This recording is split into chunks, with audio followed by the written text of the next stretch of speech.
नमस्कार दोस्तों, मेरा नाम है राहुल। आप देख रहे हो ज्ञान का दरबार, जहाँ पे आपको मिलते हैं जीके एंड कंपटीशन से रिलेटेड सभी प्रकार के क्वेश्चंस एंड आंसर। तो चलो ज्ञान का दरबार लगाते हैं और वीडियो को स्टार्ट करते हैं। तो आज हम देख रहे हैं राजस्थान जीके, और सबसे पहला है कि जो राजस्थान का एकीकरण हुआ तो उसके पहले है ना नाम क्या था अपने राजस्थान का। तो वो आपको पता होगा कि राजपूताना नाम था, लेकिन ये नाम दिया किसने? इसका आंसर होगा जॉर्ज थॉमस ने ये नाम दिया था राजपूताना। तो ये आपको पता नहीं होगा, इसलिए मैंने बता दिया है। और अब देखते हैं राजस्थान। तो राजस्थान का नाम दिया है कर्नल जेम्स टोड ने, वो भी 1818 में। और इसने पुस्तकें लिखी थी दो, जिनके नाम आपको यहाँ पे दिख रहे हैं। पहली जो पुस्तक है उसका नाम है एनल्स एंड एनक्वाइटीज ऑफ राजस्थान, और दूसरी है central and western Rajput states of India. और जो ये कर्नल जेम्स टोड था, इसने सामंतशाही के विरुद्ध प्रहार किया था। यानी जो ये सामंत लोग थे इनका इन्होंने विरोध किया कर्नल जेम्स टोड ने। और जो अपना एकीकरण है राजस्थान का, वो जैसे 7 चरणों में पूर्ण हुआ। और ये आपको आराम से याद हो जाएगा, 7 चरणों में पूर्ण हुआ मतलब जैसे शादी के 7 फेरे होते हैं उस हिसाब से 7 चरणों में पूर्ण हुआ, इसलिए आपको याद आराम से हो जाएगा। और अब हम आगे बढ़ते हैं और आगे के जो भी इससे संबंधित प्रश्न है वो देखते हैं। तो अब है कि एकीकरण चला तो चला कब से कब तक? तो चला 18 मार्च 1948 से, और चला लास्ट तक 1 नवंबर 1956। यानी कि 18 मार्च 1948 से 1 नवंबर 1956 तक अपना एकीकरण चला, और इसमें अपना पूरा काम हो गया एकीकरण। और अब अगला टॉपिक है जो अपना ये जो मतलब अपना ये बना राजस्थान, तो इसे किसके आधार पर बना? तो एक माउंटबेटन योजना थी, उस हिसाब से ये बना था। एक संस्था थी, उस हिसाब से ये बना। और ये 3 जून 1947 को भारत में आई थी। और जो भारत का अंतिम अंग्रेज गवर्नर जनरल है माउंटबेटन, उसी के नाम पर ये योजना है। और तो जो ये भी एक प्रश्न है कि भारत का अंतिम गवर्नर जनरल कौन है, तो उसका आंसर होगा माउंटबेटन। इसको नोट डाउन जरूर कर लेना। एकीकरण के समय अपने जो राजस्थान है वहाँ पे थी 19 रियासतें, 3 ठिकाने और 1 केंद्र शासित प्रदेश। और जो अब इनके वर्णन है वो अभी आपको नेक्स्ट पेज में देखने को मिल जाएंगे। और जो जोधपुर रियासत है वो पाकिस्तान में विलय होना चाहता था, मतलब जो जोधपुर है, लेकिन ये जोधपुर को विलय हो जाता तो बहुत मुश्किल हो जाती अपने राजस्थान के लिए। और जो ये बात कही गई है, मतलब जो जोधपुर पाकिस्तान में विलय होना चाहता था, ये बात कही गई है एक अखबार में जिसका नाम है रियासत, और जिसको लिखा है सुमनेश जोशी ने। यानी कि पत्रकार है सुमनेश जोशी और उनकी पत्रिका है रियासत, उसमें ये बात लिखी हुई है। और जो जोधपुर के राजा थे हनुवंत सिंह, तो वो क्या कर भोपाल के एक नवाब था, यानी कि भोपाल का एक राजा था हमीदुल्ला, तो उसके साथ मिलकर पाकिस्तान में विलय होना चाहता था जोधपुर।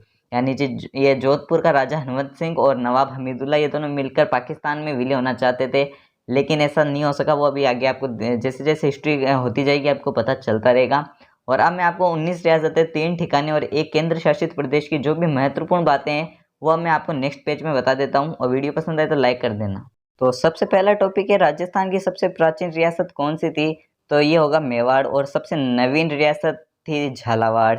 और जो एक केंद्र शासित प्रदेश था वो है अजमेर मेड़वारा। और इसका आगे और है वर्णन जो आपको नेक्स्ट पेज में देखने को मिलेगा। और इनको एक आप सारणी बना लेना अच्छे से, और उसमें आप आराम से इनको एकदम नोट डाउन कर लेना। तो अगला टॉपिक है एकमात्र मुस्लिम रियासत थी टोंक, और जिसके राजा थे अमीर खां पिंडारी। तो ये सब इंपॉर्टेंट क्वेश्चन है, इसलिए सभी को नोट डाउन जरूर कर लेना। और सबसे छोटी रियासत की बात की जाए तो वो शाहपुरा है, और आगे इसकी और बात करेंगे। नहीं, उससे पहले देख लेते हैं कि 3 ठिकाने कौन से थे। तो उनमें होगा निमराना जो अलवर है, और कुशलगढ़ जो बांसवाड़ा, और लावा जो टोंक। यानी जब है ना विलय होगा अलवर का तो उसमें निमराना पक्का शामिल होगा। यानी आगे हम बात करेंगे जब कौन सा कब हुआ विलय, तो जैसे उसमें नाम आएगा कि अलवर विलय हुआ, तो उसका मतलब है कि निमराना भी उसमें शामिल है, क्योंकि वो केंद्र शासित प्रदेश है इसलिए। और बांसवाड़ा में भी ऐसे होगा, जैसे बांसवाड़ा शामिल हुआ तो कुशलगढ़, और टोंक शामिल हुआ तो यानी कि लावा भी उसमें शामिल हो गया है। और अब एजीजी की बात करते हैं, ये क्या है? तो ये एक महत्वपूर्ण टॉपिक है। इसका मतलब इसकी फुल फॉर्म होगी agent to the governor general. और इसका काम ये था कि रियासत थी उन पर नज़र रखता था ये। और अब इनका प्रथम जो एजीजी था उसका नाम था मिस्टर अब्राहम लोकेट।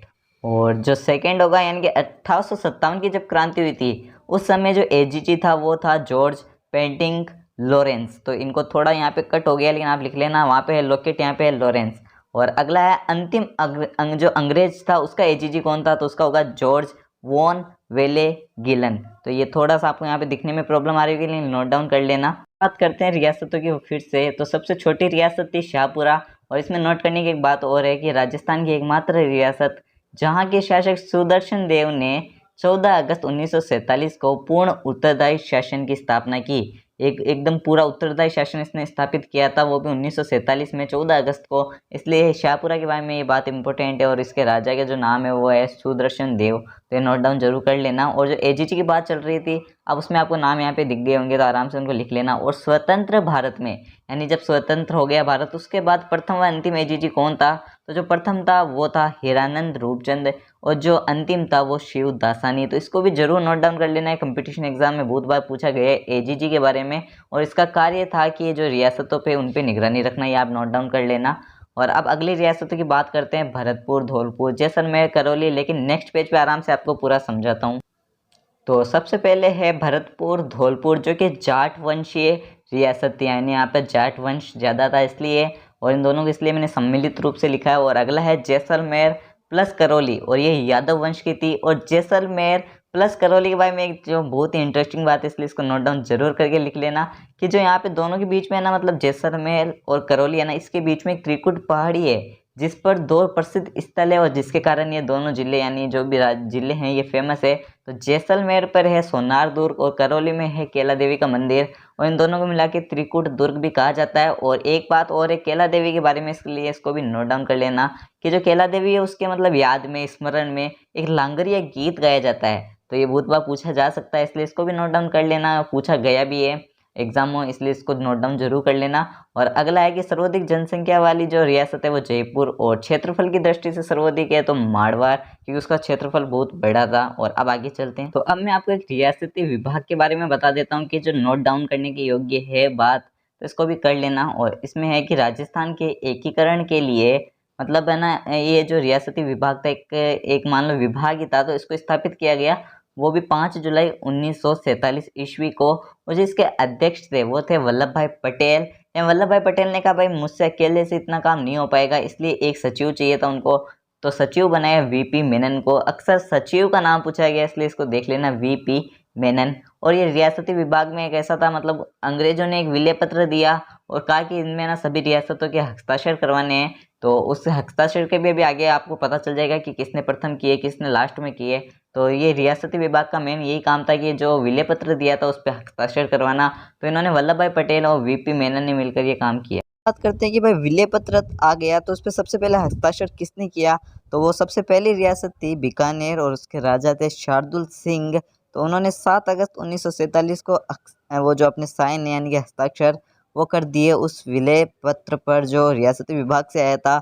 और अब है कि भाई अंतिम किसने किया, तो अंतिम किया भाई धौलपुर के उदयभान सिंह ने, जो कि 14 अगस्त 1947। बस आपको तारीख का दुगुना कर देना है, यानी 7 के 14, 14 7 दूनी 14 अगस्त 1947। और ये ट्रिक हो जाएगी आपको याद करने के आराम से, बस आपको 7 याद रखना, बाकी आपको याद हो जाएगा।